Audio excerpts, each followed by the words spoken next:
Astăzi vom continua să examinăm mecanismele de control ascuns asupra societății. Scopul meu este să vă avertizez pe voi, toți cei care urmăriți acest video, cu privire la tehnicile ascunse de manipulare, să vă ajut să le recunoașteți și să restabiliți gândirea critică. Astăzi aș dori să mă concentrez mai detaliat asupra unei anumite figuri, un singur individ din lume care a stăpânit la perfecție arta întunecată a manipulării. În videoclipurile anterioare am vorbit mult despre amenințarea gravă care planează asupra societății actuale, resurgența ideologiei naziste. Nu este vorba despre agresiunea manifestă sau despre caracteristicile vizibile ale nazismului, ci despre însăși esența acestuia exprimată printr-un mecanism mai sofisticat.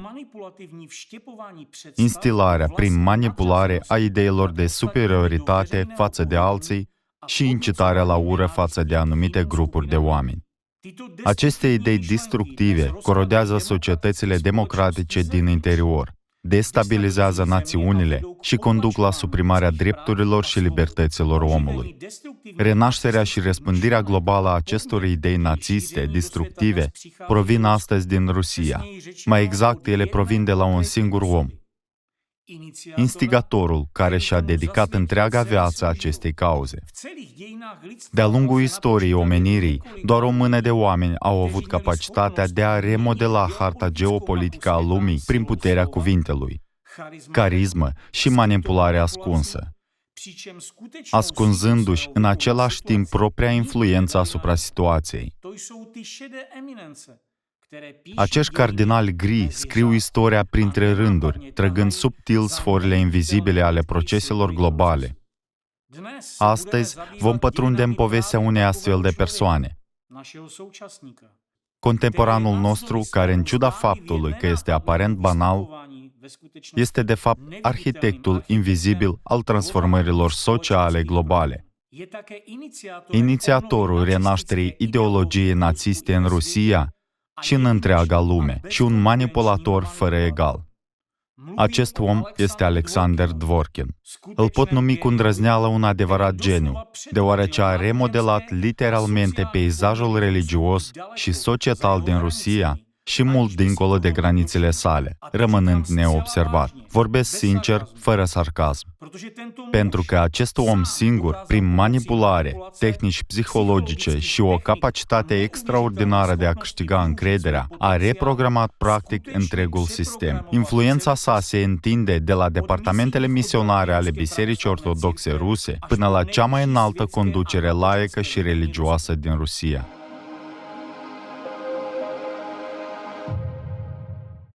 Cine este Alexander Dworkin? Cei care au urmărit videoclipurile mele anterioare sunt cu siguranță familiarizați cu informațiile generale despre el. Pentru telespectatori începători, voi oferi o scurtă prezentare generală. La prima vedere, Alexander Leonidovich Dworkin este un cercetător religios, istoric și anticultist, ortodox obișnuit, care la începutul anilor 1990 a introdus termenul sectă totalitară în discursul public. L-a folosit pentru a stigmatiza toate organizațiile considerate nefavorabile Bisericii Creștine Ortodoxe, creând efectiv o nouă matrică a gândirii religioase în țările post-sovietice. Înainte de anii 1990, Dworkin a trăit 15 ani în SUA. La întoarcere, a deschis Centrul de Studii Religioase în numele Ieromartinului Irineu, episcop de Lyon, care a devenit în esență un centru pentru producerea de narațiuni defăimătoare și provocarea de conflicte interreligioase. El a încurajat înființarea unor centre anticult similare în Rusia și în alte state foste sovietice și ulterior le-a reunit în cadrul RACIRS, Asociația Rusă a Centrelor pentru Studiul Religiilor și Sectelor. Un fel de platformă pentru activități sistematice de destabilizare a peisajelor religioase din aceste țări. Dworkin colaborează activ cu organizații care reprezintă mișcarea anticult în Europa, China și America. Multe fapte oferă motive pentru a afirma că el coordonează în secret acest domeniu internațional de activitate anticult, promovând narațiuni destructive prin numeroasele sale conexiuni. Rețeaua controlată de Dworkin, care include așa numiții experți anticult și jurnaliștii care le susțin poveștile, Este în esență un grup de indivizi care, sub pretextul protejării societății de culte, se angajează în suprimarea sistematică a disidenței, incitarea la ură și destabilizarea țărilor din interior. Instrumentele lor includ retorica publică plină de manipulări subtile în spațiul informațional și o metodologie specifică înrădăcinată în metodele naziste de suprimare a grupurilor nedorite, pe care Dworkin le-a stăpânit temeinic. Vom reveni asupra acestui subiect puțin mai târziu. Ca parte a metodologiei sale atent elaborate, Dworkin publică cărți și apare ca expert în diverse medii, în ziare, la radio, canale TV și bloguri de internet. Călătorește în întreaga țară pentru a ține prelegeri și organizează conferințe.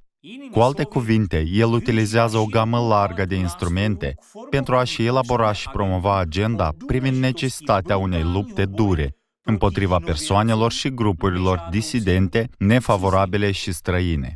Descrierea lui Dworkin, pe care tocmai am făcut-o, este mai mult sau mai puțin un exemplu clasic al modului în care cei care îi privesc activitatea dintr-o perspectivă relativ imparțială caracterizează activitățile sale exterioare. Cu toate acestea, în spatele activităților publice aparent de rutină ale lui Dworkin, deși neobișnuit de intense pentru o persoană obișnuită, se află un mecanism de influență mult mai complex, un domeniu de aplicare mult mai larg al personalității și geniului său, și obiective de o scară semnificativ mai mare. Tocmai fenomenul geniului său întunecat este cel pe care ne propunem să îl analizăm astăzi.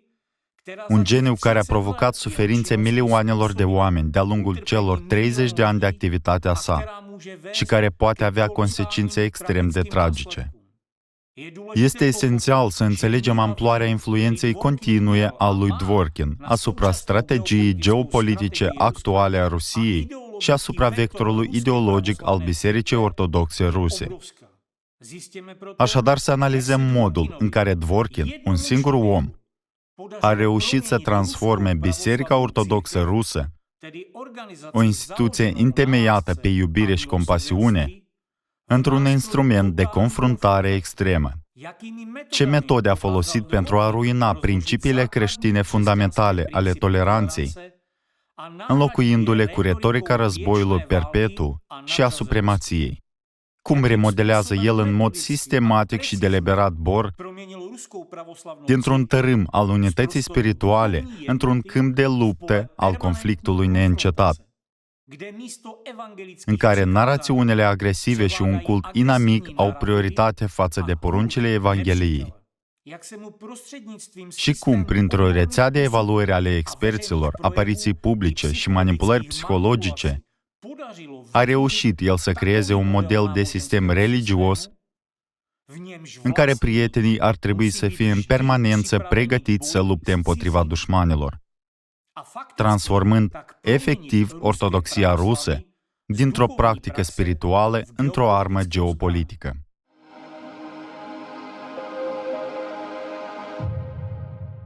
Așadar, să începem cu primul fapt alarmant din biografia lui Dworkin, care iese imediat în evidență. Imaginați-vă, Dworkin a sosit în Rusia în 1991, după ce a petrecut 15 ani în SUA și a fost imediat numit să lucreze la Departamentul Sinodal pentru Educație Religioasă și Cateheză al Bisericii Ortodoxe Ruse, care este în esență centrul cerebral strategic al Bisericii Ortodoxe Ruse, responsabil de elaborarea politicilor spirituale și educaționale și de determinarea modului în care milioane de credincioși din Rusia și din străinătate vor fi educați și luminați. Oamenii din acest departament special dezvoltă programe de formare pentru preoți și creează metodologii de cateheză, educație religioasă, care de fapt programează dezvoltarea spirituală și ideologică a generațiilor întregi de creștini ortodoxi, influențându-le viziunea asupra lumii, valorile și înțelegerea credinței ortodoxe. Mai simplu spus, oamenii din acest departament decid ce cunoștințe ar trebui transmise în biserică și cum, începând de la școlile duminicale pentru copii și până la academiile teologice, Ei construiesc literalmente viitorul creștinismului ortodox. Și acum gândiți-vă la asta. Un om despre care Biserica Ortodoxă Rusă pare să nu știe aproape nimic, care nici măcar nu a trăit în țară timp de 15 ani, a fost brusc numit să lucreze chiar în inima ortodoxiei și s-a încredințat modelarea strategiei viitoare a religiei. De ce? Chestia este că, după cum puteți descoperi în biografia lui Alexander Dvorkin, timpul petrecut în America nu a fost doar o perioadă de agrement peste mări, ci o adevărată forjă de influență și conexiuni. Ca tânăr și ambițios cercetător, care de la o vârstă fragedă a arătat o pasiune pentru cunoaștere, literatură și texte, și a avut capacitatea de a devora cărți, memorând perfect conținutul acestora, Dvorkin a început să studieze și să absoarbă literalmente cunoștințe de la renumiții teologi ortodoxi Alexander Schmemann și John Meyendorff. Timp de mulți ani aceștia i-au fost profesori și mentori la seminarul teologic Sfântul Vladimir din New York. În ochii lumii creștine ortodoxe, acești doi bărbați nu erau doar savanți. Ei erau gardienii matricii ideologice a ortodoxiei, care a crescut și s-a întărit departe de presiunea ateistă sovietică. Aceasta purta ecouri ale tradiției ortodoxe imperiale, caracterizate prin monarhism, teocrație și rolul definitoriu al bisericii în viața țării. Printre altele, ei au studiat teocrația bizantină și au examinat modul în care biserica putea influența statul, participa la introducerea legilor și cum s-a transformat domnia împăratului Constantin sub influența bisericii. Dvorkin a adoptat acest tip de viziune asupra lumii de la profesorii săi, care s-a manifestat ulterior în cărțile și prelegerile sale, cum ar fi cea intitulată Biserica și statul, în care nu în mod direct, ci destul de inteligent, ca întotdeauna, a justificat rolul benefic al bisericii atunci când statul îi permite să îndeplinească o funcție legislativă. Astfel, el susține că în lumea modernă, statul ar trebui să asculte mai mult opinia bisericii. Încă din copilărie, Dvorkin a avut un talent rar pentru mimetismul social, o capacitate de a se adapta instantaneu și de a se îngrașa literalmente. Această capacitate de a se transforma și de a-și asuma un rol arhetipal de fiu i-a permis să stabilească rapid legături cu figuri influente din creștinismul ortodox. După era perestroicăi, el a participat la aproape toate vizitele în străinătate ale ierarhilor bisericii ruse la New York. În plus, chiar înainte de întoarcerea sa în Rusia, el stabilise deja o rețea extinsă de relații atât în lumea ortodoxă rusă, cât și în cea internațională. Prin urmare, influența lui Dvorkin asupra creștinismului ortodox a început să se formeze cu mult înainte de întoarcerea sa fizică în patrie. Acum înțelegem că atunci când Dvorkin s-a întors în Rusia în 1991, a adus cu el nu doar o bogăție de cunoștințe, ci și un întreg sistem ideologic. Este important să înțelegem contextul anilor 1990, când a existat un colaps sistematic complet în structura bisericii. Biserica trecea printr-o perioadă grea de declin. Clădirile bisericii au fost distruse, aproape că nu mai existau preoți și nici fonduri, astfel încât în noua Rusie independentă, biserica a trebuit să-și dea seama ce să facă, cum să se dezvolte și încotro să meargă. Chiar în acel moment a apărut Dvorkin, un om cu o rețetă clară pentru mântuire. Rețeta sa era simplă și destul de dură. Biserica trebuia să-și recapete rolul definitoriu anterior în guvernare, asemănător teocrației, pentru a pune lumea pe drumul cel bun. Iar pentru aceasta era necesară mobilizarea totală împotriva oricărei disidențe.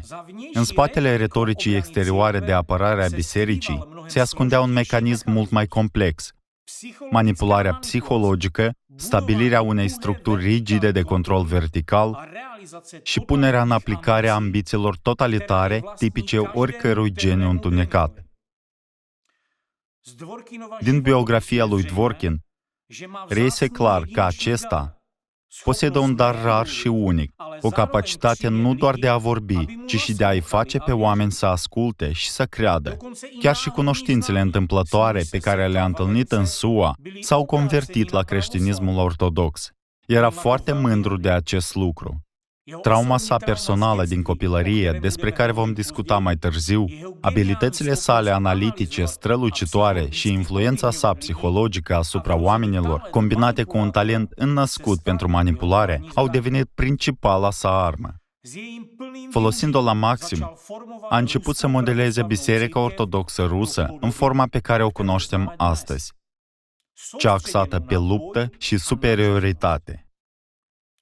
Deja în 1992, Dworkin a devenit un om a cărui opinie era respectată nu numai în cercurile bisericești, ci și în coridoarele puterii. Entitățile guvernamentale însele au început să-i ceară să se ocupe de problema cultelor și sectelor, deoarece retorica sa era atât de convingătoare. După cum el însuși a spus, în 1992 a primit un telefon de la guvernul de la Moscova. Oficialii au cerut o consultare și, bineînțeles, el nu a putut decât să accepte. Tehnica clasică a lui Dworkin este manipularea abilă prin crearea iluziei unei cereri externe. Strategia sa este extrem de clară: să se prezinte nu ca un inițiator, ci ca un ajutor reticent care nu poate refuza. Esența acestei manipulări este de a-și impune subtil propria agendă, creând aparența că decizia nu este luată la inițiativa sa, ci este un pas necesar. M-au sunat, mi-au cerut ajutorul. Ce altceva puteam face? Aceste fraze au devenit instrumentele cheie ale influenței sale. El aplică exact aceeași schemă în ceea ce privește biserica, poziționând-o ca un presupus ajutor nevolnic al statului, care nu se poate eschiva de la datoria sa sacră. În timp ce lucra la departamentul de cateheză, forja ideologică a ortodoxiei, Dworkin a avut acces și a comunicat cu preoți și mitropoliți importanți, așa că a început să organizeze conferințe în cadrul comunității ortodoxe, unde a introdus conceptul de sectă totalitară și a identificat dușmanii. Dworkin nu a venit cu termenul de sectă totalitară din întâmplare. Este un instrument atent elaborat care permite crearea unor mecanisme de discreditare și persecutare a grupurilor religioase și publice indezirabile. Prin utilizarea termenului sectă totalitară, el etichetează aproape orice organizație disidentă, drept destructivă, ceea ce devine o metodă sofisticată de manipulare atât în cadrul unităților bisericești, cât și la nivel guvernamental. Astfel, conceptul de sectă totalitară se transformă într-o armă universală pentru eliminarea oponenților ideologici. Dworkin a adoptat strategia de manipulare a conștiinței publice prin intermediul termenului sectă totalitară, dintr-o nouă sursă de cunoștințe, pe care o dobândise în 1993. Acestea erau exact elementele cheie de cunoaștere care îi lipseau pentru a obține pe deplin rezultatul pe care și-l imaginase în mintea sa strălucită. Să ajungă la suprimarea și controlul ideologic total. Care erau aceste cunoștințe? Vă puteți întreba. Erau cunoștințele pe care în anii 30 și 40 arhitecții ideologiei naziste le-au folosit pentru a comite cea mai oribilă crimă din istoria omenirii, convingând un grup de oameni că sunt superiori altuia și apoi incitându-l pe primul grup să-l extermine pe cel de-al doilea. În martie 1993 a avut loc o întâlnire importantă între Dworkin și protestantul Johannes Haggard, liderul Centrului Internațional de Dialog, care a dus o luptă fără compromisuri împotriva formelor de credință necreștine, încă din anii 1970. Haggard susținea că tocmai creștinismul a făcut din Europa stăpânul lumii, după cum spunea el, și că numai creștinismul poate reda acest statut Europei. Haggard a devenit un mentor ideologic cheie pentru Dworkin și a transmis acestuia metode eficiente de suprimare a disidenței. Totuși, de unde a dobândit Agard aceste metode? De la Centrul Apologetic Protestant, care în timpul Germaniei naziste furniza Gestapoului materiale, metode, instrucțiuni privind persecutarea persoanelor și grupurilor nedorite și liste cu disidenți. Centrul apologetic nazist a fost condus de Walter Künneth, un teolog protestant, pastor și antisemit. Succesorul și discipolul său a fost Friedrich Wilhelm Hack, un preot protestant care de asemenea și-a dedicat viața luptei împotriva așa numitelor secte, incitând la ură și dezbinare în Germania. Hack a fost cel care l-a ajutat pe Agard să organizeze centrul de dialog, în timp ce biblioteca acestui centru a inclus în cele din urmă toate materialele și metodele Centrului Apologetic Nazist pentru suprimarea disidenței, pe care Gestapo și conducerea Reichului le-au folosit pentru propaganda neagră împotriva evreilor și genocidul oribil al acestora din urmă. Dworkin a absorbit literalmente metodele naziste și ideologia dură. El însuși a recunoscut că a petrecut zile întregi în biblioteca lui Agard și a fotocopiat metodic tone de documente, pe care le-a transportat apoi în Rusia în valize mari. Mintea sa analitică fenomenală i-a permis să memorieze cantități mari de informații și să adapteze metodele de manipulare la contextul rusesc. Dworkin nu a împrumutat doar metode de la națiști, ci a investigat greșelile lui Künneth și și-a perfecționat tehnologiile de dezumanizare, de creare a imaginii inamicului și de incitare la ura publică, construind o strategie impecabilă de control ideologic total. După ce s-a familiarizat cu metodologia Centrului de dialog, Dworkin a realizat necesitatea de a crea o entitate similară în Rusia, în esență, un analog al Centrului Apologetic Nazist. Nu a pierdut timpul și în 1993 a înființat Centrul de Informare și Consultanță Irineu de Lyon, care a fost binecuvântat de patriarhul de atunci al Bor, Alexei al II-lea. Materialele naziste din biblioteca lui Agard au devenit baza pentru arhivele centrului lui Dworkin. Deja în 1994, folosindu-și influența în cadrul Bor și metodele pe care le moștenise direct din practicile naziste, Dworkin a inițiat adoptarea de către Sfântul Sinod al Bisericii Ortodoxe Ruse a unei liste de organizații indezirabile, similară listelor menținute în perioada nazistă. La Sinod au adoptat o rezoluție intitulată despre sectele pseudocreștine, păgânism și ocultism, iar multe organizații religioase laice și educaționale au fost incluse pe lista dușmanilor bisericii. Astfel, biserica a declarat oficial aceste organizații secte totalitare, grupuri satanice periculoase, împotriva cărora ar trebui să înceapă un război ideologic masiv. Acesta nu a fost doar un alt sinod, ci o adevărată repornire ideologică a creștinismului ortodox. Dworkin a devenit practic arhitectul invizibil al unei noi politici bisericești. El a stabilit agenda, a început să arate cu degetul către dușmani și a întocmit liste de organizații pentru suprimare totală. Listele lui Dworkin de organizații și persoane nedorite au fost construite într-un mod special. Acestea includeau în mod deliberat organizații diametral opuse. Pe de o parte erau documentate culte destructive, ale căror activități au dus la moartea violentă a oamenilor, în timp ce, pe de altă parte, existau organizații religioase destul de pașnice, al căror singur păcat era că nu profesau ortodoxia. Această tehnică de amestecare intenționată a unor fenomene incomparabile, a unor persoane vinovate și nevinovate pe aceeași listă, este o metodă clasică de manipulare care permite un contraargument imediat în cazul oricărei critici. Apărați culte periculoase sau ce?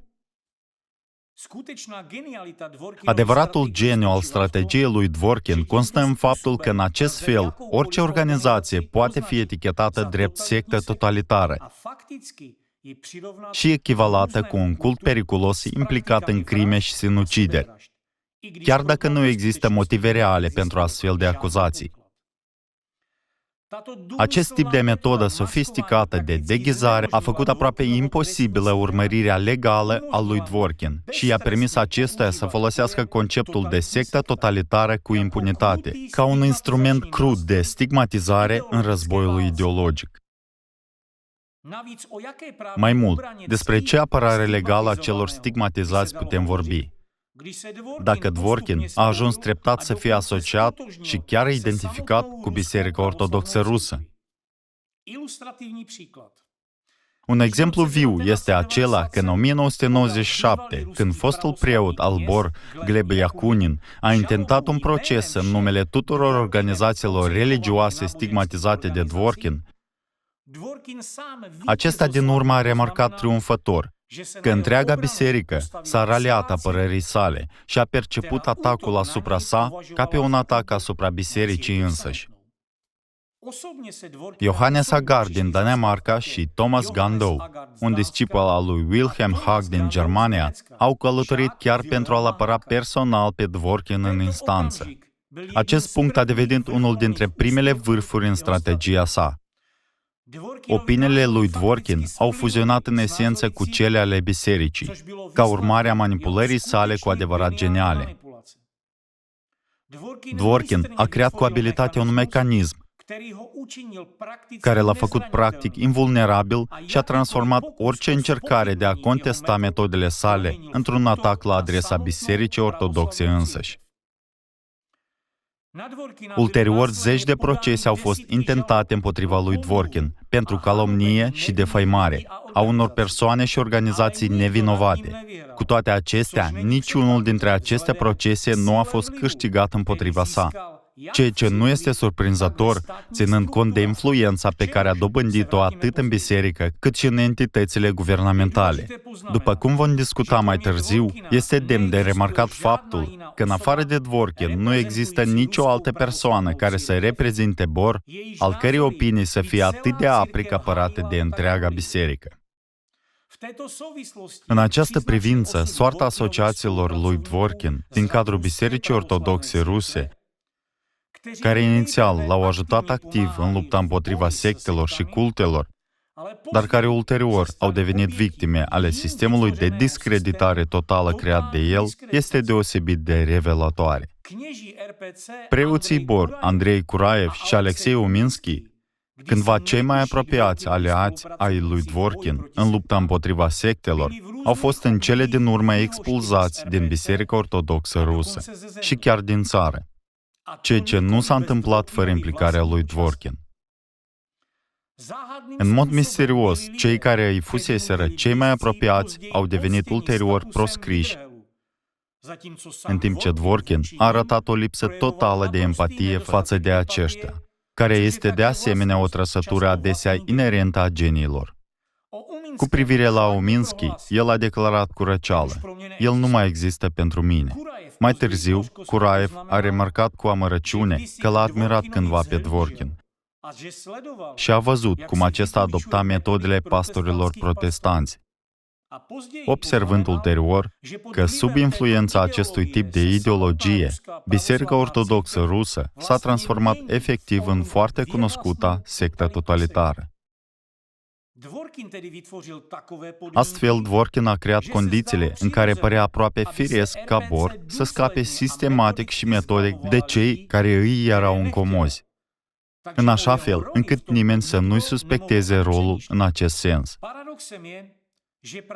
Paradoxul este că foștii aliați al lui Dworkin, precum Kuraev și Uminski, după ce au văzut adevărata sete de sânge a căii pe care a luat-o Biserica Ortodoxă Rusă, au început să vorbească despre aceasta și au devenit imediat ținte.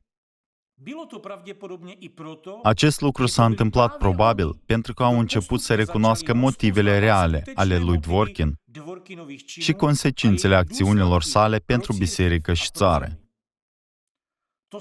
ceea ce a devenit motivul pentru a scăpa de ei. Mecanismul a fost bine testat. Prin manipulări, intrigi și jocuri de culise, acești oameni au fost treptat expulzați atât din țară, cât și din cercurile religioase ale Bor. Tehnologia de distrugere a reputației a fost dusă la perfecțiune. Colaborarea strânsă a fost urmată de ștergerea completă. O strategie cinică, dar extrem de eficientă de control total. Pentru Dvorkin nu era prima dată când ștergea oameni din viața sa, chiar și pe cei apropiați. În cartea sa autobiografică, el nota că nu s-a atașat niciodată de nimeni, nu a tolerat niciodată echipele și a rămas întotdeauna un individualist. Ca pentru un adevărat geniu, obiectivele și ambițiile sale sunt primordiale pentru el. Dvorkin prezintă o capacitate unică de a construi relații în așa fel încât să câștige încredere și respect nemărginit din partea celorlalți oameni, indiferent de rangul lor. Dvorkin nu doar intră într-un cerc social, ci devine o parte indispensabilă a acestuia, transformând în liniște, dar fără încetare, sistemul din interior. Folosind tehnici de manipulare, el îi obligă chiar și pe cei mai importanți oficiali ai bisericii să-l admire. Metodele naziste de manipulare pe care le-a învățat temeinic de la Agart i-au permis să reprogrameze literalmente mințile ierarhilor bisericii. A ținut în mod regulat conferințe și lungi conversații cu membrii clerului. S-a întâlnit cu șefii diacezelor și mitropoliților și în curând a apărut o întreagă generație de slujitori ai bisericii care acum se fac ecoul cuvintelor sale. Retorica combativă a lui Dvorkin a fost adoptată de figuri influente din Bor, precum preotul mitrofor Dmitri Smirnov, președintele Departamentului Sinodal al Patriarhiei Moscovei pentru cooperarea cu forțele armate și agențiile de aplicare a legii, episcopul Bisericii Ortodoxe Ruse, fostul patriarh Alexie al II-lea și actualul patriarh Kiril. Toți aceștia au adoptat în mod activ retorica distructivă a lui Dvorkin și au amplificat-o în cadrul pozițiilor lor de influență. Un exemplu ilustrativ al influenței manipulatoare pronunțate a lui Dvorkin este atunci când preotul Dmitri Smirnov a fost în direct la un canal de televiziune rusesc și a cerut personal creștinilor ortodoxi să distrugă cultele, cu o asemenea ferocitate încât pământul ar arde sub ele. Doar gândiți-vă la asta. Dvorkin a reușit să implanteze apeluri directe la ură și anihilarea disidenților în gândurile și cuvintele unui preot creștin ortodox. Ce putere de influență fără precedent posedă acest om! De remarcat este faptul că în acea perioadă Dmitri Smirnov deținea o poziție responsabilă pentru interacțiunea bisericii cu armata și forțele de ordine. Astfel, sub influența lui Dvorkin, oamenii care ar fi trebuit să-i apere pe alții au devenit purtători ai ideologiei agresive. El a reușit să transforme retorica spirituală într-un instrument de agresiune și distrugere totală. Cum a ajuns Dvorkin la astfel de idei? De fapt, nu a avut nevoie să inventeze nimic nou. El a împrumutat pur și simplu mecanisme care au funcționat în timpul Germaniei naziste și le-a adaptat vremurilor noastre. De fapt, aceleași lucruri s-au întâmplat și atunci, sub pretextul unor scopuri spirituale. Națiștii distrugeau, zdrobeau și măcelăreau națiunea pe care o considerau periculoasă pentru lume, ceea ce a dus la milioane de morți și a lăsat o rană nevindecată pe corpul umanității. În prezent, Dvorkin face același lucru, dar prin mâinile Bisericii Ortodoxe Ruse. Printre activitățile sale, el a organizat în mod regulat conferințe ortodoxe dedicate sectelor totalitare, care, pe lângă reprezentanții creștinismului ortodox, au implicat ofițeri FSB, angajați ai altor agenții de aplicare a legii și instituții de învățământ. Fiecare astfel de reuniune se încheia cu adoptarea unei rezoluții care conținea o listă oficială a organizațiilor periculoase care trebuiau evitate. În plus, guvernul era îndemnat să distrugă complet aceste organizații. Rezoluțiile includeau adesea formulări pe care Biserica Ortodoxă le considera ofensatoare și inacceptabile, chiar și pentru a se angaja în dialog cu anumite alte religii. Deoarece, în opinia Bisericii, aceste religii nu sunt altceva decât învățături demonice. Dworkin era perfect conștient că colaborarea cu biserica era doar începutul. Pentru a obține un control total, era necesar să influențeze nu numai opinia publică, ci și mecanismele guvernamentale. Nu este o coincidență faptul că oficialii FSB apar în mod regulat la conferințele sale și nu este o întâmplare faptul că el și alții reprezentanți ai RACIRS țin în mod regulat prelegeri pentru aceștia. Mai mult, în timpul oricărei vizite de predare, agenda lui Dworkin include întâlniri obligatorii cu administrația locală sau adunări ale liderilor de raion și ale forțelor de ordine, inclusiv FSB, Ministerul Afacerilor Interne și așa mai departe. Asta în plus față de întâlnirile cu studenții și educatorii. Acest tip de strategie a fost copiat exact din metodele naziste de suprimare totală. Mai întâi, îndoctrinarea ideologică, apoi modelarea opiniei publice, inclusiv în rândul forțelor de ordine și al cercurilor educaționale. Și abia apoi urmează persecuția fizică. Dworkin a reușit cu brio, a câștigat treptat o influență enormă asupra organismelor legislative, de aplicare a legii și punitive, ceea ce a dus la persecutarea pe scară largă a organizațiilor internaționale și la milioane de victime, amintind straniu de metodele din Germania nazistă. Distrugerea totală a dușmanilor, sub pretextul protejării prietenilor. După cum am văzut, influența lui Dworkin asupra Bisericii Ortodoxe ruse se manifestă prin impunerea unui model care este singurul adecvat în opinia sa. Distrugerea a tot ceea ce nu se încadrează în cadrul creștinismului ortodox și construirea unui amestec de nazism și teocrație. Așa cum națiștii au fost sfătuiți cândva să obțină puterea prin frică, în același mod Dworkin se străduiește în prezent să redirecționeze vectorul de dezvoltare atât al bisericii, cât și al statului către menținerea terorii și obținerea puterii prin suprimarea și distrugerea oricărei disidențe. Apărarea credinței se transformă într-o adevărată vânătoare în care comunități religioase întregi devin victime. Nu există nicio altă persoană care să fie influențată ideologia ortodoxă din Rusia și cursul întregii țări atât de profund și cuprinzător precum Dworkin. Geniul său s-a manifestat în capacitatea de a manipula, transforma și controla discursul religios, rămânând în același timp în afara atenției. El nu a luptat doar împotriva așa numitelor secte și culte, ci a construit o întreagă industrie a fricii. Metodologia sa este meticulos construită. Identificarea unui inamic, defăimarea acestuia, izolarea și distrugerea. Dworkin și-a stabilit practic propriile reguli în cadrul Bisericii Ortodoxe ruse și a transformat retorica religioasă într-o difuzare a doctrinelor sale ideologice. Bor a devenit un instrument conform strategiei sale, replicând în esență conceptele sale. Diligența lui Dworkin merită o atenție deosebită. Capacitatea sa aproape inumană de a lucra este caracteristică acestui om. De exemplu, după cum se menționează pe site-ul oficial irinei.ru, numai în 1996, Alexander Dworkin a luat parte la 14 conferințe privind sectele și cultele totalitare.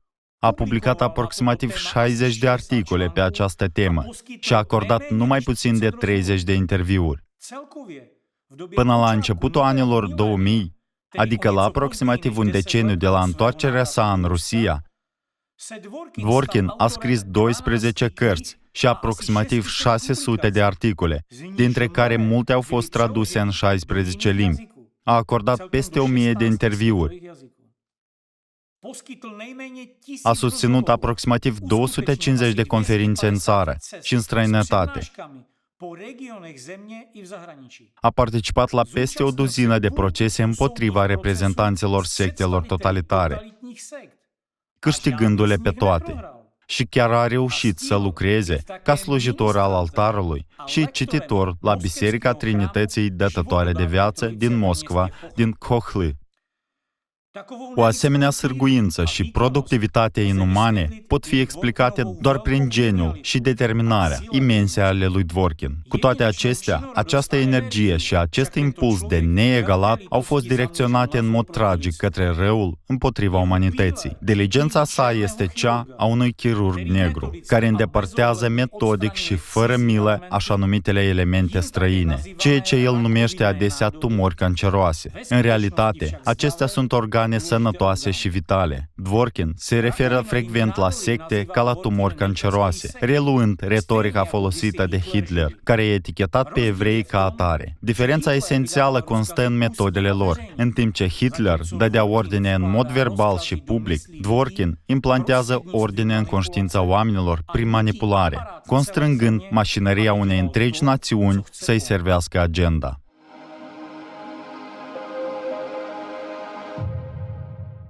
Vorbind despre influența lui Dworkin asupra legislației ruse, este necesar să ne amintim din nou de anul 1997, când a câștigat procesul istoric împotriva lui Yakunin, care reprezenta organizații pe care Dworkin le defăimase. Importanța acestui caz în modelarea adoptării unei legi de reglementare a religiei în același an a fost descrisă fără ambiguitate pe site-ul propriu al lui Dworkin. Este greu de supraestimat importanța acestei victorii, deoarece a fost obținută în ajunul adoptării noii legi federale privind libertatea de conștiință și asociațiile religioase. Acest act juridic conținea o serie de dispoziții care restricționau activitățile cultelor apărute în timpul ierei perestroica, iar Occidentul a făcut tot posibilul pentru a împiedica adoptarea legii. Cu toate acestea, înfrângerea apărătorilor cultelor și sectelor i-a stimulat fără îndoială pe deputați să voteze în favoarea legii, iar pe președintele țării, deși nu imediat, să o semneze în cele din urmă. După cum se menționează în continuare pe același site irinei.ru, conducerea Bisericii Ortodoxe Ruse a apreciat foarte mult activitățile tot mai proeminente ale lui Alexander Dworkin și ale centrului său. Luând cuvântul în cadrul adunării diocezane anuale de la Moscova din 23 decembrie 1998, Patriarhul Moscovei și al întregii Rusii, Alexie al II-lea, a subliniat: este îmbucurător să observăm că în timpul pregătirii noii legi despre libertatea de conștiință și asociațiile religioase și după adoptarea ei, activitatea anticult din biserica noastră a devenit mai activă. Sunt organizate mai multe conferințe pe această temă presantă și mai multe parohii și decanate invită experți ortodoxi să vorbească în fața lor și să transmită informațiile necesare clerului și laicilor activi ai bisericii noastre. Un alt semn bun este că autoritățile guvernamentale locale, precum și unitățile militare și alte instituții de stat și instituții de învățământ, au început să invite mai des experți ortodoxi pe probleme de cult. Aș dori să subliniez în mod special rolul Centrului de Informare și Consultare în numele Sfântului Martir Irineu, episcop de Lyon, în acest proces. Astfel vedem că legea din 1997, care limitează libertatea religioasă, a fost adoptată sub influența lui Dworkin. În plus, fiecare lege ulterioară referitoare la restricțiile privind libertatea de exprimare sau religioasă sau la combaterea extremismului a fost de asemenea influențată direct sau indirect de Dworkin. Printre legile adoptate sub influența lui Dworkin se numără în special legea federală din 2002 privind combaterea activității extremiste, actele legislative din 2016 ale Federației Ruse, care stabilesc măsuri suplimentare pentru combaterea terorismului și asigurarea siguranței publice. Decretul prezidențial din 2020 privind aprobarea strategiei de combatere a extremismului în Federația Rusă până în 2025 și altele. Aceste legi și decrete, caracterizate prin impactul lor restrictiv asupra drepturilor civile, libertăților religioase și libertăților fundamentale ale omului, au fost aspru criticate de comunitatea internațională, inclusiv de țările democratice și de organizațiile cu autoritate în domeniul drepturilor omului. Acest lucru nu este surprinzător, deoarece aceste inițiative legislative anti-extremiste sunt mascate de retorica siguranței publice, deși în esență servesc drept mecanisme de legalizare a persecuției. Instituțiile statului s-au transformat astfel în mecanisme punitive de suprimare. Comisia SUA pentru Libertatea Religioasă Internațională a emis mai multe rapoarte, exprimându-și îngrijorarea profundă cu privire la activitățile lui Alexander Dvorkin și la legile adoptate sub influența acestuia și care suprimă democrația. Influența lui Dvorkin a crescut în fiecare an. În 2006, datorită sprijinului său, existau deja aproximativ 30 de organizații anticult care funcționau în Rusia și în alte țări CSI. Reprezentanții acestor organizații s-au reunit pentru a anunța înființarea Asociației Ruse a Centrelor pentru Studiul Religiilor și Sectelor, RACIRS. Alexander Dvorkin a fost ales în unanimitate președinte al acesteia, iar arhiereul Alexandru Novopașin din dieceza de Novosibirsk a fost ales vicepreședinte.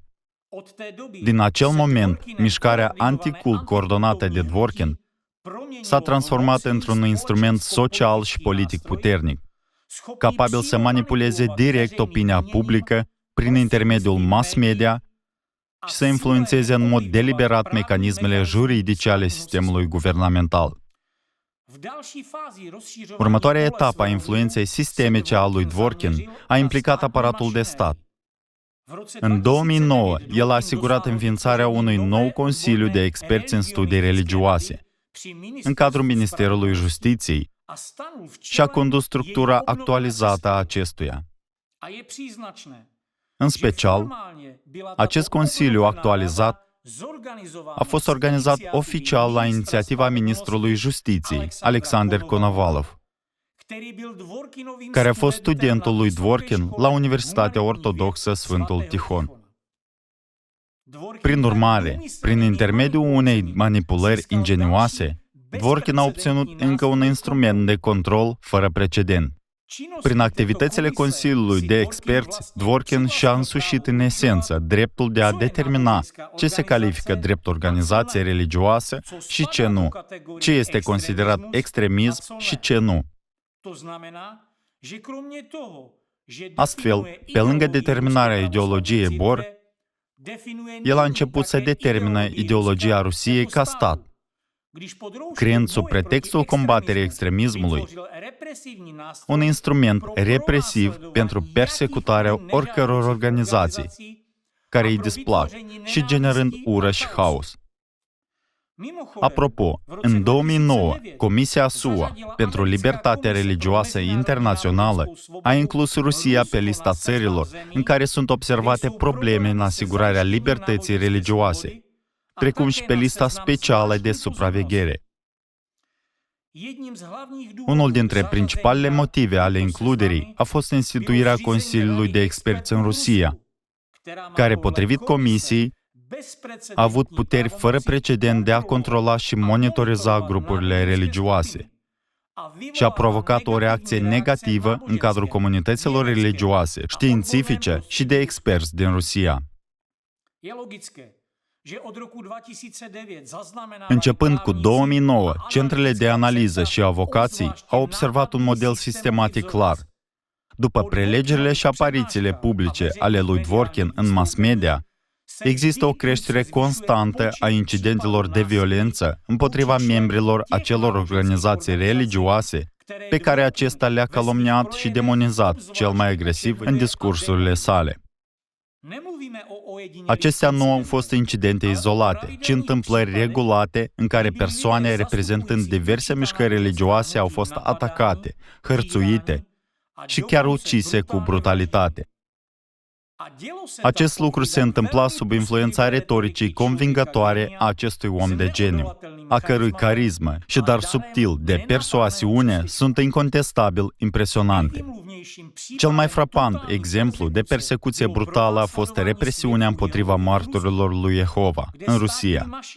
Aparatul de stat, remodelat efectiv de tehnologiile de manipulare ale lui Dworkin, a lansat o campanie de distrugere fără precedent. Mii de credincioși au fost închiși. Numeroase familii au suferit răiduri violente, în urma cărora le-au fost confiscate bunurile. Iar cel puțin 12 decese ale martorilor lui Jehova au fost înregistrate oficial în închisori, ca urmare a hărțuirii specifice. Tortura sistematică în închisori, în timpul executării pedepselor pentru extremism, distrugerea centrelor de cult și violența fizică generalizată au devenit o regulă pentru cetățenii obișnuiți, care sunt reprimați doar pentru convingerile lor religioase. Atunci când lui Dworkin îi se cere direct să comenteze persecuția marturilor lui Jehova, pe care i-a defaimat în mod activ timp de peste 30 de ani, el folosește cu abilitate retorica condamnării formale, ascunzându-se în spatele unor declarații de genul "nu sunt de acord cu violența excesivă". Cu toate acestea, el este de fapt cel care creează un teren fertil pentru ura și violența îndreptate împotriva acestor oameni. Prelegerile sale pentru FSB și conferințele cu forțele de ordine sunt tehnologii deliberate de modelare a atitudinilor destructive, care se traduc în cele din urmă în suferințe umane fără sens, care dau naștere la și mai multă ură, teamă și indignare în societate. Cu toate acestea, lui Dworkin nu-i pasă deloc de suferințele oamenilor, așa cum este caracteristic pentru o persoană cu un asemenea geniu. El demonstrează o tulburare clasică de deficit de empatie, o lipsă totală de compasiune pentru durerea umană.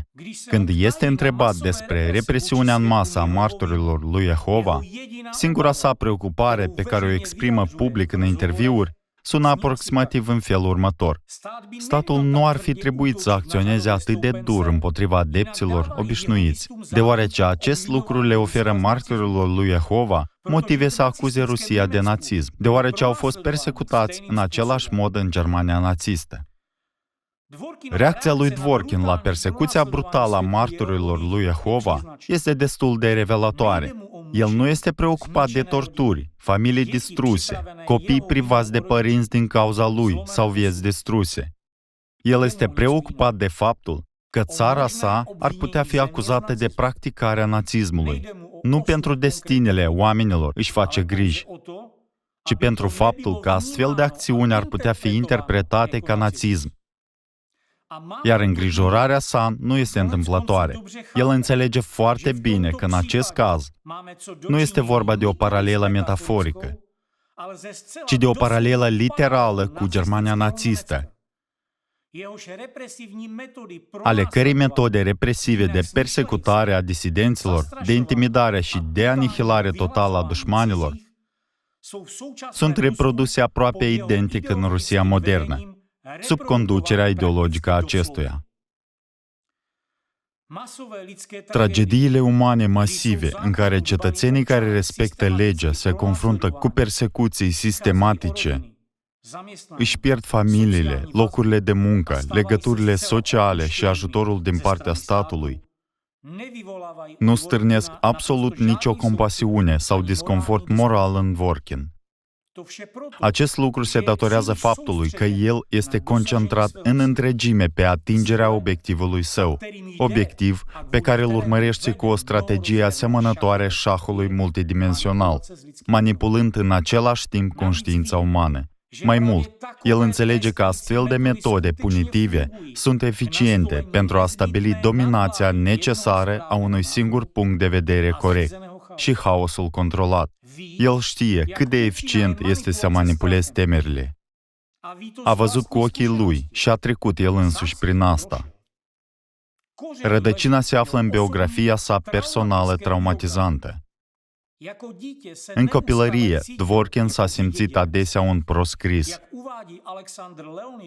În autobiografia sa, el scrie despre colegii săi de clasă. Ei erau ruși, iar eu eram evreu. Ei erau prieteni, în timp ce eu eram parțial un outsider. Mai târziu, mi-am dat seama că această diviziune între prieteni și dușmani provenea de la faimoasa linie naționalitate, din pașaportul cuiva. Am început să mă simt cu adevărat diferit de cei din jurul meu. Din copilărie, m-am obișnuit să mă văd ca făcând parte dintr-o minoritate exclusă. Din biografia sa, aflăm în continuare că a fost unul dintre cei mai puțin populari copii din clasa sa. Iar copilăria și adolescența i-au fost pline de dorința de a-și dovedi valoarea, de a arăta că este cool și autoritar. La o vârstă fragedă, Dvorkin a realizat că, deși nu avea forța fizică și curaj, avea un intelect ascuțit și o minte unică. El a decis să folosească aceste trăsături, astfel că și-a dezvoltat în mod activ abilitățile intelectuale și și-a perfecționat talentul natural de a manipula oamenii. În timpul adolescenței a devenit hippie, o parte a așa numitei contraculturi din anii 1970, pe care probabil că acum ar clasifica-o drept sectă totalitară destructivă și ar eticheta-o drept organizație extremistă și indezirabilă în Rusia. În calitate de membru al mișcării hippie, el a experimentat multe din ceea ce îi supune acum pe alții. Detenții frecvente ale poliției, închisoare și violență la secție. El a descris un astfel de incident după cum urmează. Am fost trimis în biroul anchetatorului, unde au început abuzurile brutale. Am fost bătut, aruncat din colț în colț. Mi s-a pus propriul sac pe cap și am fost târât prin cameră de barbă, în timp ce mă împiedicau ca să cad pe podea. S-a întors acasă cu hemoragie internă. El și prietenii lui au trebuit să se ascundă și să trăiască cu teama de a nu fi prinși. Mama lui a fost concediată de la slujba ei dragă pentru neloialitate. Acești factori, începând de la sentimentul de a fi un străin la școală, până la violența nedreaptă cu care s-a confruntat în mod regulat pentru opiniile sale, i-au modelat probabil înțelegerea că dreptatea nu există și că viața este o luptă pentru supraviețuire. Este un instinct primar. Dvorkin știe pe propria piele ce simte o victimă când este persecutată și prin ce trece, așa că pur și simplu caută să se răzbune pe lume. Milioane de oameni suferă din cauza lui. El a învățat din propria experiență cât de eficientă poate fi manipularea fricii, în timp ce de la mentorii săi, ideologi națiști, a învățat cum să gestioneze eficient haosul. Dacă controlezi haosul, controlezi lumea. Grupurile pe care le etichetează drept secte totalitare devin țintele aceleiași răzbunări recurente pentru ceea ce a trăit el. În același timp, el folosește aceleași metode care au fost folosite împotriva sa, pentru că știe că acestea funcționează. Astfel, acum, oamenii sunt supuși acelorași chinuri cu care s-a confruntat el cândva. Sunt hărțuiți, defăimați, atacați și brutalizați pe nedrept de către forțele de ordine. în măsura în care de când martorii lui Jehova au fost declarați organizație extremistă în Rusia la instigarea sa. Cel puțin 12 membri ai acestora au murit în închisoare. Cu toate acestea, Dworkin percepe fiecare nenorocire a unui așa numit membru al cultului ca pe un trofeu. El a învățat această abordare de la Johannes Agard, care împreună cu Wilhelm Hack și-au înființat centrul pe baza modelelor naziste. Potrivit amintirilor lui Dworkin, casa lui Agard era plină de bibelouri sectare și obiecte rituale, pe care le expunea sub icoane creștine. Agard declara cu mândrie că acele obiecte sectare sunt trofee învinse de Hristos. Viziunea militantă a lui Agard despre Hristos l-a influențat profund pe Dworkin și a modelat misiunea. La fel ca Hristos, în concepția lui Agard, el trebuia să învingă sectă după sectă și să colecționeze trofee sub forma fricii umane și a suferinței de nedescris. Și exact acest lucru este ceea ce a făcut an de an, timp de peste 3 decenii, de la începutul activității sale active. Partea cea mai alarmantă este că Dworkin nu vede nicio vină în acțiunile sale și nu crede că face ceva greșit. Nu este deranjat de faptul că acțiunile sale provoacă cetățenilor care respectă legea o imensă suferință psihică și fizică. Dacă cineva îl provoacă în legătură cu acest lucru, este mai probabil să fie mulțumit. Dworkin îi defăimează pe alții, distruge reputații, ruinează familii și rănește oameni. La strigătele indignate ale comunității, ce faci? Nu aveți nicio conștiință.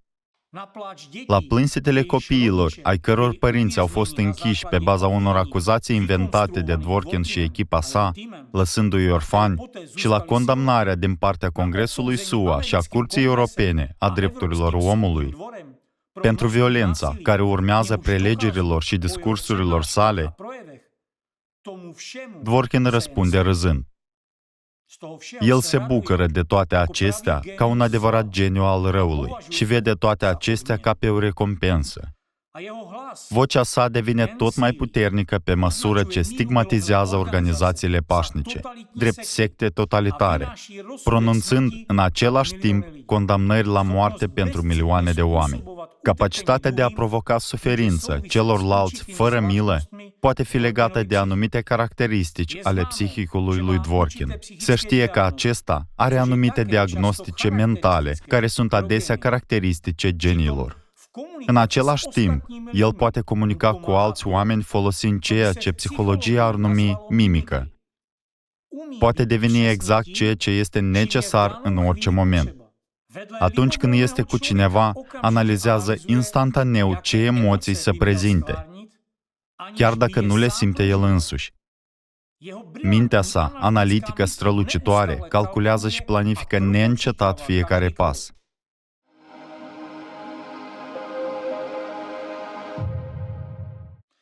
Un subiect separat este reprezentat de activitățile lui Dworkin care vizează distrugerea propriei țări din interior. Astăzi, el continuă să atribuie cu perseverență noi ținte pentru Bor și promovează neîncetat ideea că pentru ca biserica să supraviețuiască, are întotdeauna nevoie de un inamic. Din ce în ce mai mult, preoții ortodoxi înșiși sunt etichetați drept sectanți, iar biserica perpetuează războiul pe care Dworkin l-a declanșat. Biserica a fost împinsă într-un punct în care toți cei care au o minte sănătoasă și dragoste pentru Hristos au fugit. Restul rămân tăcuți din necesitate, la fel ca societatea germană, în timpul ascensiunii nazismului. Acțiunile lui Dworkin împotriva islamului sunt deosebit de cinice. În prelegeri, conferințe și cercuri academice, el îl denigrează în mod insistent pe profet, insuflând convingerea că islamul nici măcar nu este o religie. El îl portretizează pe Mohamed drept nimic mai mult decât un negustor cu față frumoasă, care ar fi suferit fie de epilepsie, fie de o imaginație bogată și care a inventat islamul. Bineînțeles, astfel de afirmații sunt profund ofensatoare pentru umma islamică. Cu toate acestea, Dworkin a răspândit și a conturat acest punct de vedere timp de mulți ani, prin prelegerile sale, discuțiile academice și conversațiile ocazionale. Rezultatul este evident. Închiderea moscheilor, suprimarea edițiilor musulmane și noi legi privind imigrația care vizează musulmanii. Conflictul dintre creștinismul ortodox și islam sădește haosul în interiorul țării. Gândiți-vă doar la asta. Cine a beneficiat cel mai mult de pe urma atacului terorist de la Crocus City Hall? Și cine poate fi singurul beneficiar al slăbirii islamului? Aceste evenimente pot fi descrise doar ca o operațiune bine planificată împotriva islamului. Nu există alt mod de a le numi. În timp ce islamul luptă pentru dialog, afirmând unitatea lui Dumnezeu, creștinismul ortodox, ghidat de Dworkin, declară: Dumnezeul nostru este adevărat, în timp ce al vostru este fals. Despre ce înțelegere reciprocă putem vorbi? Astfel, Dworkin nu manipulează pur și simplu. El modelează o întreagă agendă politică bazată pe principiul confruntării totale. Influența sa se extinde mult dincolo de dezbaterea religioasă, influențând procese sociale profunde. Mai mult, atunci când președintele Rusiei aparent face apel la prietenie cu islamul și la unitate religioasă, realitatea dezvăluie un scenariu complet diferit, cel exprimat de Dworkin. Președintele este incapabil să-l contracareze, deoarece nu mai deține puterea de odinioară. Acest lucru evidențiază din nou cine orchestrează cu adevărat evenimentele din țară. După cum sugerează faptele, Alexandr Leonidovich Dworkin exercită în prezent o influență mult mai mare asupra minților oamenilor din Rusia decât Vladimir Vladimirovich Putin.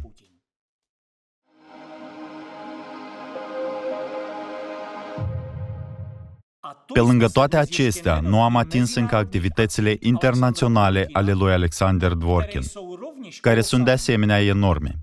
În timpul anilor petrecuți în Statele Unite, Dworkin a stabilit o rețea extinsă de relații atât în comunitatea ortodoxă, cât și în cea laică. Capacitatea sa de a construi relații a depășit cu mult simpla cunoaștere. Dworkin a creat în mod intenționat o rețea de contacte care au devenit instrumente pentru atingerea obiectivelor sale, profesionale și personale. În special, el nu s-a oprit la comunicarea de bază și s-a implicat activ la nivel guvernamental oficial, adresându-se direct Senatului și Congresului SUA cu privire la diverse probleme. În percepția sa, pur și simplu nu existau limite. După ce s-a scufundat în mediul anticult, începând din 1993, a orchestrat restructurarea și reorganizarea semnificativă a acestuia. Dworkin este un exemplu de manual de manipulator de informații la scară internațională. Vorbind fluent limba engleză, el a efectuat o operațiune unică de consolidare a comunităților anticult care au existat anterior în izolare și chiar în opoziție una față de cealaltă. Statutul său de vicepreședinte în mai multe organizații anticult europene, precum FECRIS și Centrul de Dialog, nu a fost o coincidență. Înainte de implicarea sa, aceste entități colaborau rar și deseori se opuneau reciproc. Cu toate acestea, Dworkin le-a unit cu abilitate sub influența sa. Abordarea sa individualizată a constat în exploatarea pragmatică a oamenilor și organizațiilor. Fiecare contact și fiecare interacțiune au servit unui singur scop, care în cele din urmă îi era cunoscut numai lui. A participat în mod regulat la conferințe anticult în diferite țări, recrutând executanți loiali ai directivelor sale, printre care Thomas Gandou, Luigi Corvalea, Alexandra Stein și mulți alții. Prin intermediul acestor persoane, retorica lui Dworkin s-a răspândit în Germania, Italia, SUA, Regatul Unit, precum și în alte țări europene, și a ajuns în presa scrisă și la televiziune. Prin eforturile sale, țări precum Germania, Franța și altele au început să înăsprească măsurile împotriva așa numitelor secte și culte. Manipulările sale subtile au îndemnat guvernele să-și reprime proprii cetățeni. Dworkin a dezvoltat un model rezistent de manipulare a comunității jurnalistice. Scopul său era departe de a fi neutru. Prin controlul fluxurilor de informații, el a lucrat continuu la suprimarea drepturilor și libertăților omului și a promovat o atmosferă de ură și haos în diferite țări. Influența rețelei lui Dworkin s-a extins dincolo de Europa și SUA și a reușit chiar să-și impună narațiunile manipulatoare în China. Trebuie să fie auzit de persecuția mișcării Falun Gong. Numeroase rapoarte publice arată cum, începând cu anii 2000, practici oribile, precum recoltarea forțată de organe, au început să fie folosite împotriva practicanților Falun Gong. Acest lucru ridică o întrebare simplă, dar crucială. De unde a apărut o idee atât de monstruoasă?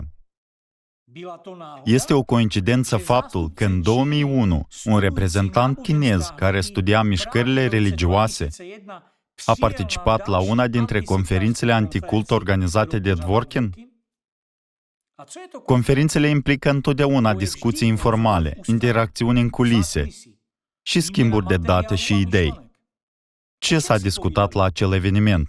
Ce documente au fost schimbate? Ce idei a împărtășit Dworkin cu reprezentantul Chinei? Bineînțeles, nimeni nu ne va spune vreodată despre asta. Cu toate acestea, faptele sunt incontestabile. Rapoartele publice arată o cronologie clară. La începutul anilor 2000, violența împotriva Falun Gong a crescut în China, coincidând cu o creștere accentuată a disponibilității de organe umane pentru transplant acolo. Prin urmare, Dworkin a influențat chiar și China comunistă și a determinat guvernul și forțele de ordine să-și vizeze propriul popor și să persecute cultele periculoase, folosind teroarea și frica pentru a-și consolida puterea. Dworkin a creat magistral o platformă internațională pentru dezumanizare. El a reușit să canalizeze mișcarea anticult europeană pentru a justifica practicile represive chineze și a unit rețeaua globală anticult într-o singură mașină uriașă concepută pentru a propaga ura, violența, conflictele și haosul. Haosul pe care el însuși îl orchestrează.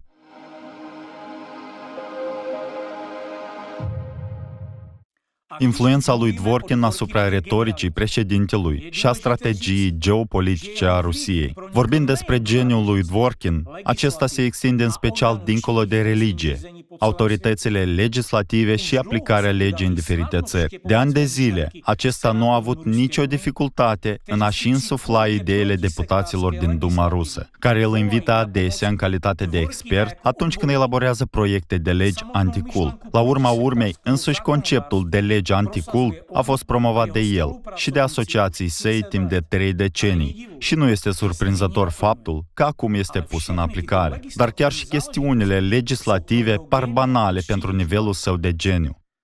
Dworkin a reușit să-i facă pe liderii naționali, inclusiv pe președintele Rusiei, să folosească cuvintele sale atunci când vorbesc. În interviurile și conferințele sale, Dworkin a comparat frecvent sectele și cultele cu Satana, subliniind că proliferarea sectelor și cultelor provine din Occident, în special din SUA.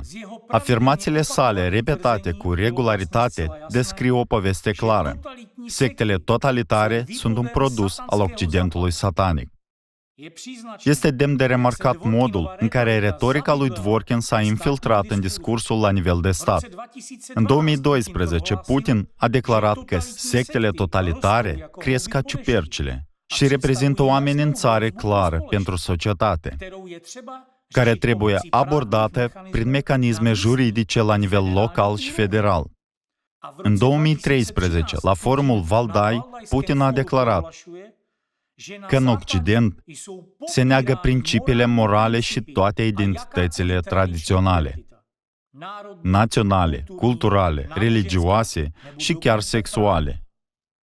Ei pun în aplicare politici care echivalează familiile numeroase cu parteneriatele între persoane de același sex, credința în Dumnezeu cu credința în Satana. Narațiunile destructive formulate inițial de Dworkin devin treptat o retorică dominantă în rândul autorităților ruse și al clerului, crescând ca un bulgăre de zăpadă și transformându-se din construcții ideologice în propagandă deschisă și agresivă a națismului ascuns. Acest lucru a culminat în cele din urmă cu un rezultat oribil: declanșarea unui război la scară largă împotriva Ucrainei, unde influența lui Dworkin asupra deciziilor politice cheie a fost departe de a fi nominală și, de fapt, foarte semnificativă. Semințele haosului sădite de Dworkin au început să dea roade și au condus la războiul care aduce suferință și vărsare de sânge pentru milioane de oameni. Este opera unui geniu malefic, un om care a introdus subtil și consecvent ideile potrivite în mințile potrivite la momentul potrivit, continuu și fără întrerupere. El avea nevoie de acest război. Fără războaie nu ar exista persecuție, iar fără persecuție nu ar exista frică. Fără frică nu ar exista mecanisme de apărare, iar fără apărare nimeni nu s-ar supune. Totul este foarte simplu. Întreaga sa putere și influență se bazează pe frică, pe care o manipulează cu abilitate. Frica este piatra de temelie a națismului. Pe timp de pace, națismul nu este cu adevărat națism, deoarece națismul necesită în mod inerent războaie de cucerire, suprimare și dominație a unui grup asupra altora. Fiind una dintre cele mai mari minți de pe planetă, Dworkin a înțeles și a recunoscut perfect acest lucru. El a început să creeze război acolo unde nimeni nu se aștepta la el. Dacă urmăriți modul în care narațiunile care incită la ură au luat treptat formă în Ucraina și în alte țări, veți vedea clar mâna lui Dworkin, a Racirs și a agenților lor în conflictul geopolitic care are loc în prezent. Geniul său constă în capacitatea sa de a transforma o poziție ideologică personală într-o strategie națională la scară largă pentru eradicarea disidenței. Rămâne neclar dacă cineva îl sprijină sau nu, dar faptul este incontestabil. El este cel mai mare geniu al timpurilor noastre. Este un adevărat Dr. Evil, al cărui intelect îl depășește pe cel al întregii populații a planetei. În ceea ce privește capacitatea sa de manipulare, el îl depășește cu mult chiar și pe Putin, care este adesea numit un mare strateg. Cu toate acestea, Putin pălește în comparație cu Dworkin, deoarece acesta, din urmă, exercită de fapt o influență mult mai mare asupra peisajului geopolitic mondial decât oricine altcineva în prezent. Mai mult, numeroase exemple ilustrează faptul că țara a încetat de mult să mai urmeze directivele lui Putin, în timp ce aderă la ordinele lui Dworkin. Un exemplu izbitor este acela în care Putin a respins persecuția martorilor lui Jehova ca fiind o prostie, subliniind că aceștia sunt creștini. Dworkin nu a fost de acord în mod public, susținând că în înțelegerea sa, martorii lui Jehova nu sunt creștini. Prin urmare, persecuția împotriva lor ar trebui să continue. După cum indică faptele, în ciuda cuvintelor președintelui, persecuția nu numai că a persistat, ci chiar s-a intensificat. Acest lucru arată clar cine deține cu adevărat puterea în țară. Paradoxal, dacă ar fi să întrebați cine dictează ideologia Bisericii Ortodoxe Ruse sau a Rusiei în ansamblu, nimeni nu ar indica un bărbat discret îmbrăcat în sacou, care scrie cărți, ține cursuri carismatice studenților și acordă interviuri de specialitate bloggerilor de pe YouTube. Dar aceasta este de fapt esența. Dworkin se află mereu în umbră, însă deține controlul, având o mare plăcere în acest sens. Nimeni nu-l observă în momentul în care trage sforile ca un păianjen, văzându-și scopul și îndreptându-se metodic spre el. Își dau seama ceilalți oameni că lucrează spre scopul lui? Adesea nu o fac. Ei cred că își urmăresc propriile obiective, fiecare sub propria sa înfățișare. Dworkin își exprime obiectivul, iar ei nu sunt conștienți de faptul că nu sunt decât conducte pentru planurile sale destructive. Ceea ce creează el prin punerea în aplicare a planurilor sale sinistre și geniale este un fel de mutație a teocrației cu nazismul sau poate o nouă Atlantidă, cu un sistem centralizat de guvernare globală. Încă nu-l putem defini, dar nu este de bun augur pentru lume. Indiferent cât de ingenios poate părea conceptul, el se situează cu mult deasupra oricărui geniu faimos în lume. Da Vinci, Michelangelo, Socrate, toți pălesc în comparație cu Dworkin.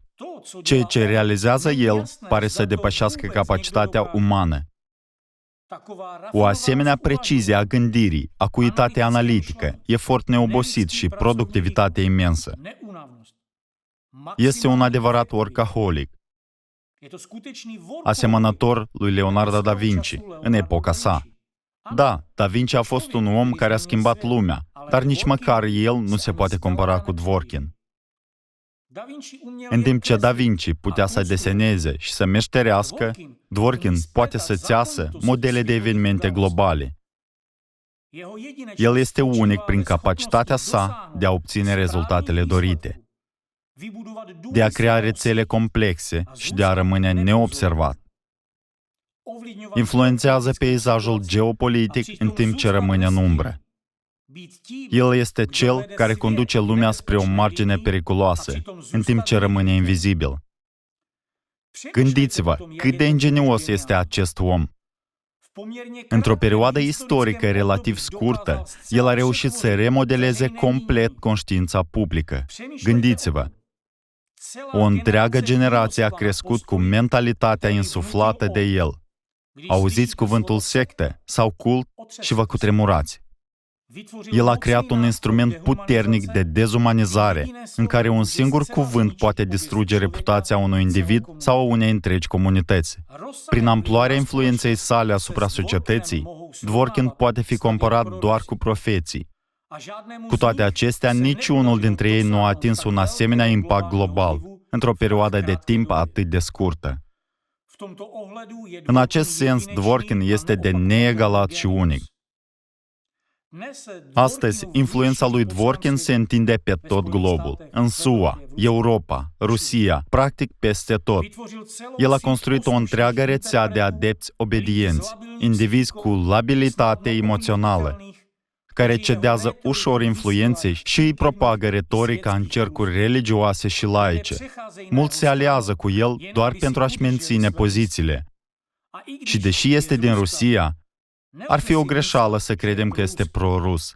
El are propriile sale obiective pe care le urmărește cu perseverență, folosindu-și agenții și retorica pe care le poate manipula după cum are nevoie. Să luăm de exemplu narațiunea defăimătoare pe care a construit-o pentru propaganda împotriva mișcării Alatra. Acolo unde este convenabil, organizația este etichetată drept pro-rusă. În altă parte, este etichetată drept pro-americană.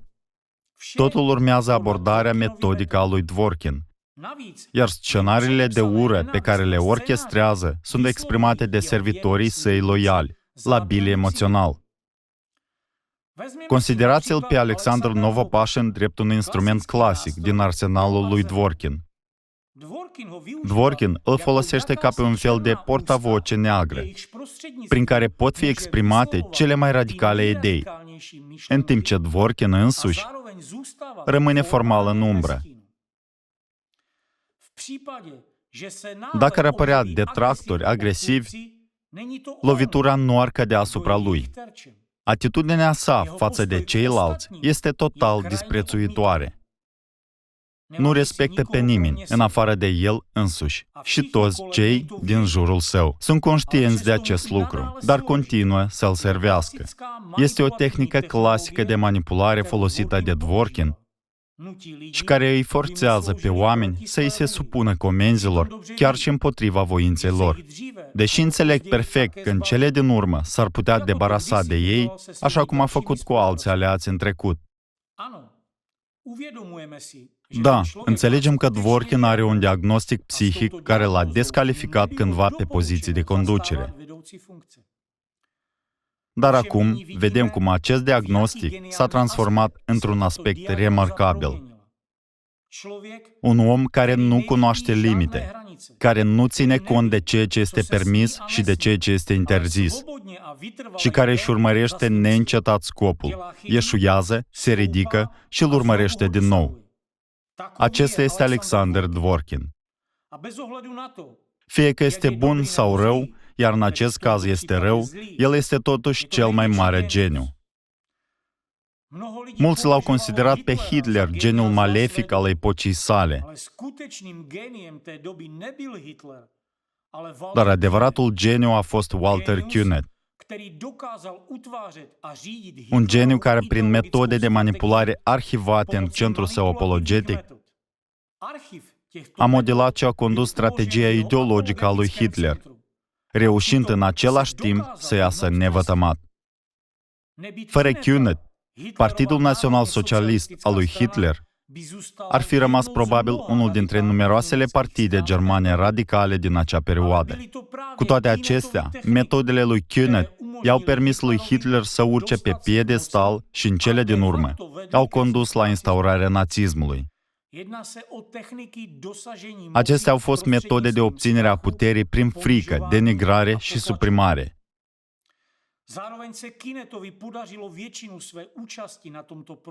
Künneth a ascuns cu abilitate o mare parte din implicarea sa în acest proces și a creat în rândul comunității globale impresia că era doar un teolog care studia religiile. Totuși, nici măcar Künneth nu se poate compara cu cel mai mare geniu, Dworkin. Dworkin i-a depășit pe toți mentorii săi prin puterea influenței sale și prin măiestria acțiunilor sale secrete, adunând triumfător numeroase trofee pe drumul către țelul său. Dworkin este dovada vie că un individ hotărât, cu un obiectiv clar, poate schimba lumea. Prin eforturile sale, nazismul nu numai că a fost reînviat, dar a și evoluat semnificativ, răspândindu-se pe ascuns în întreaga lume. Nazismul este definit în mod tradițional ca dominarea unei națiuni asupra tuturor celorlalte, în timp ce Dworkin a creat un nazism multinațional, care se răspândește rapid în întreaga lume și care influențează deja geopolitica internațională. Mai mult, faptul care confirmă geniul de neegalat al lui Dworkin este că a reușit să resusciteze nazismul nu oriunde, ci în Rusia, chiar țara care a suferit cel mai mult din cauza nazismului. Tocmai de acolo a început să-și țese din nou pânza nazistă, chiar în fața tuturor, dar atât de subtil încât nimeni nu l-a observat. Acest lucru s-a întâmplat chiar în inima Rusiei. Și unde anume? În cadrul bisericii, în cadrul creștinismului ortodox. Un astfel de lucru era inimaginabil, dar el a făcut-o. Trebuie să dăm credit geniului său. Da, este un doctor rău, dar este și cel mai mare geniu al omenirii. Acest lucru este dovedit în mod incontestabil de faptul că de-a lungul istoriei nimeni nu a reușit vreodată să îngenuncheze Rusia, nici Napoleon, nici Hitler, dar Dworkin a reușit. El nu a îngenunchiat doar Rusia, ci și Biserica Ortodoxă a acesteia. Și a făcut acest lucru într-un mod pe care nimeni nu l-a observat. Gândiți-vă doar la câtă influență are Dworkin. Nimeni nu are o asemenea influență. Nici o țară și nici un președinte. Dworkin este un adevărat lup printre oi. Un strateg absolut rațional și cu sânge rece. Pentru el, chiar și Putin nu este decât o altă oaie. Strategia lui Dworkin este profund cinică. Stabilirea unei singure religii corecte și a unui singur conducător global poate fi realizată doar prin destabilizarea totală a altor țări. Logica este simplă. Creați haos în alte națiuni, astfel încât acestea să fie forțate să apeleze la singura țară stabilă, presupusă purtătoare a valorilor tradiționale, pentru ajutor și îndrumare. Dacă haosul nu apare de la sine, el trebuie orchestrat. Rețeaua internațională a lui Dworkin este un sistem foarte bine organizat de agenți de influență, cei integrați în structurile guvernamentale, agențiile de aplicare a legii și agențiile executive, precum și organizațiile anticult, fermele de roboți conduse de tineri și jurnaliștii care îi permit să controleze conștiința maselor. Această rețea întinsă și bine coordonată servește obiectivul său global: răspândirea fricii, a panicii și a urii, declanșarea conflictelor, mai întâi împotriva anumitor segmente ale populației, apoi împotriva politicienilor, împiedicând astfel instituirea unor democrații stabile. Rețeaua de agenți Racirs influențează în mod activ alegerile din diferite țări, plasând în poziții cheie politicieni care se aliniază strategiei lui Dworkin. Agenții săi, media, folosesc tehnici secrete de manipulare elaborate chiar de Dworkin. Acestea reprezintă un amestec de metode antice și moderne de control al minții, pe care le-am descris în videoclipurile anterioare. Metodele de manipulare folosite de agenții lui Dworkin sunt extrem de eficiente. Rezultatele vorbesc de la sine. Mai întâi vin articolele dezumanizante, care vizează sectele și cultele, urmate de publicațiile defăimătoare la adresa politicienilor. Ca un punct culminant, apar lupii singuratici, care efectuează atacuri teroriste împotriva politicienilor, pe care Dworkin îi consideră indezirabili. De exemplu, atacatorii care i-au vizat pe Trump, Fico și Shinzo Abe, totul este calculat cu precizie. Dovezile susțin utilizarea de codare puzzle asupra atacatorilor, iar profilurile lor mentale sunt adesea marcate de labilitate emoțională sau tulburare bipolară. Gândiți-vă doar, cum este posibil să planifici și să calculezi toate acestea? Ce nivel de intelect trebuie să aibă o persoană pentru a orchestra astfel de operațiuni? Imaginați-vă amploarea minții lui Dworkin. El calculează simultan zeci de scenarii și manipulează procese globale, rămânând în același timp un arhitect invizibil al haosului. Un adevărat geniu geopolitic al cărui potențial este îndreptat exclusiv spre distrugere. A fost odată regele Solomon, care a devenit legendar pentru înțelepciunea sa. Până în zilele noastre, el este lăudat ca un model de judecată sănătoasă și intelect. El este considerat unul dintre cei mai mari genii ale tuturor timpurilor. Cu toate acestea, ceea ce a realizat Dworkin, dacă omitem faptul că fructele muncii sale sunt înrădăcinate în rău, realizările sale nu sunt mai puțin remarcabile și poate chiar depășesc moștenirea regelui Solomon. Dworkin este un om asemănător unui algoritm și cel mai mare arhitect al tuturor timpurilor, care își planifică partidele de șah cu zeci de mutări înainte.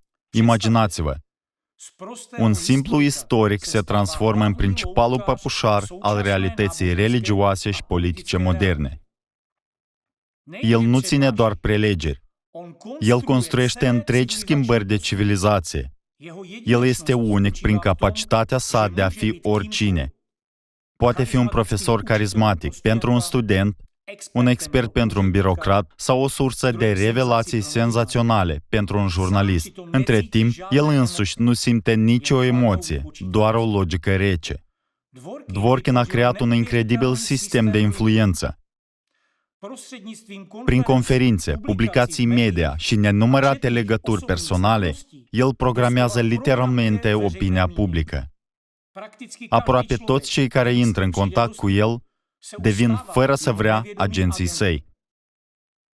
Metoda sa principală este haosul controlat, semănarea fricii, ridicarea unui grup împotriva altuia și generarea unei tensiuni atât de mari, încât oamenii încep să dorească o mână puternică. Și apoi apare Salvatorul. un purtător al valorilor tradiționale adecvate, care reprezintă în esență nazismul. Religia, politica și relațiile internaționale sunt doar instrumente pentru Dworkin. El poate distruge reputația chiar și a unui sfânt sau poate provoca conflicte între națiuni cu un singur cuvânt bine sincronizat. Și cel mai terifiant lucru este că face asta cu măestrie și aproape imperceptibil.